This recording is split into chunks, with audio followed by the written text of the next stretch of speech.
Ito po natin ang insidente ng panununog dyan sa Parañaque kung saan makakusap po natin ang mismong hepe ng Investigation Division ng Parañaque PNP. Sir, magandang hapon po sa inyo. Magandang hapon. Apo.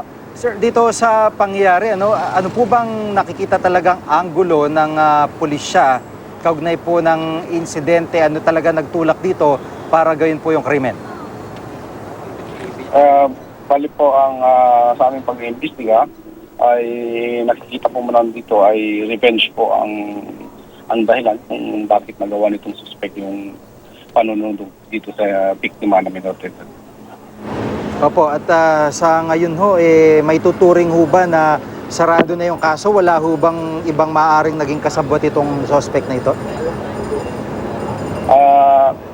Maaari mo namin sabing sarado na to sapagkat na-identify naman natin yung suspect at sa kanyang dalawang kasama na minor de edad at na-refer po rin natin yung kaso ng frustrated murder in connection with the Republic Act.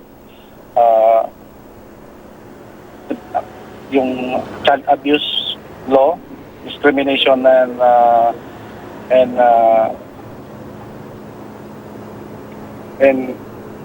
yung 7610 po.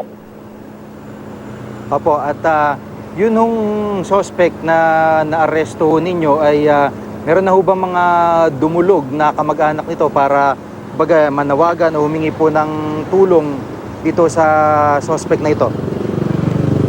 Meron po, lumutang po yung kanyang ina at kinek po namin yung tunay na edad nito at 19 years old po naman siya. Opo, maraming salamat po sa update. Si Police Chief Inspector Arnold Dugas, ang hepe po ng Investigation Division ng Parañaque PNP.